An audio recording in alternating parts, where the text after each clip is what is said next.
Olá! Bom, hoje a gente vai conversar sobre um assunto que mexe com a nossa essência, sabe? O reconhecimento de paternidade. E olha, isso vai muito além de um carimbo num papel.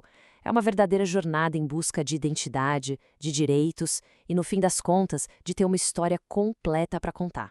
Vamos mergulhar nisso de um jeito bem direto, sem juridiquês, para todo mundo entender o tamanho do poder que tem um nome numa certidão.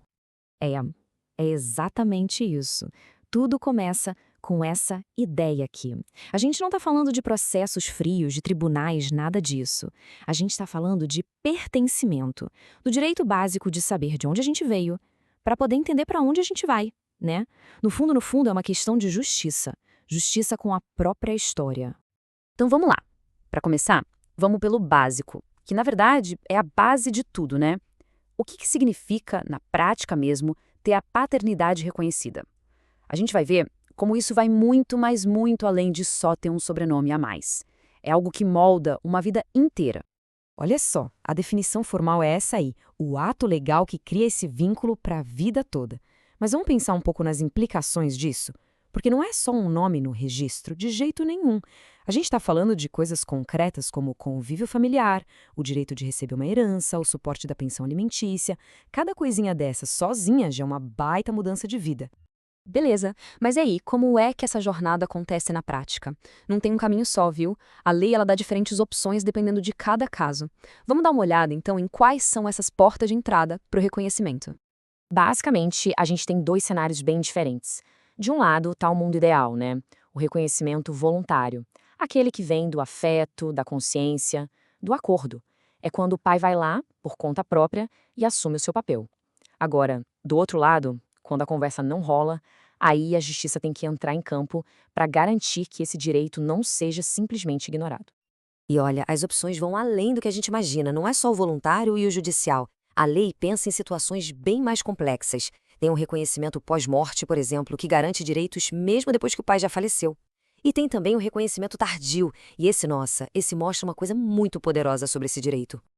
E esse ponto aqui é fundamental. Anota aí. A busca pela própria origem não tem prazo de validade, não prescreve, não importa a idade ou se a pessoa tem 30, 40, 50 anos ou mais. O direito de saber quem é e de ter isso oficializado no papel é uma porta que, olha, nunca se fecha.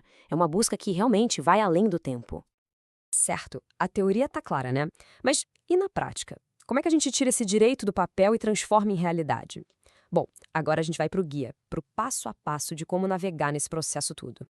Olha, pode até parecer um labirinto de burocracia, mas o caminho é bem definido. Se o reconhecimento é voluntário, o destino é o cartório. Simples assim. Agora, se tem conflito, o primeiro passo é buscar ajuda de um advogado ou da Defensoria Pública. E claro, se existir qualquer dúvida, o exame de DNA entra em cena. Mas o objetivo final é sempre o mesmo: colocar o nome do pai lá no registro e pronto, oficializar a história.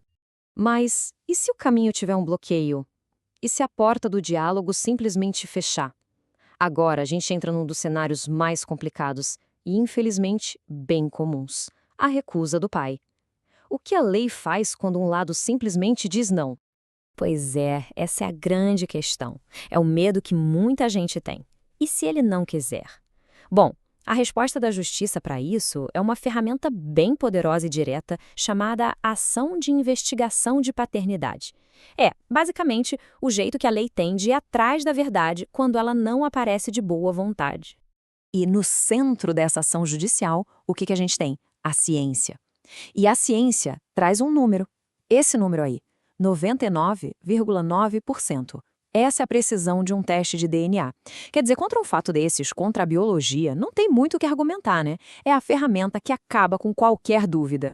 E aqui, olha, tem um ponto chave, o pulo do gato, digamos assim. O suposto pai pode até se recusar a fazer o exame. Só que esse silêncio, nesse caso, fala altíssimo. A justiça pode entender essa recusa não como um beco sem saída, mas quase como uma confissão. A falta de cooperação vira ela mesma uma prova.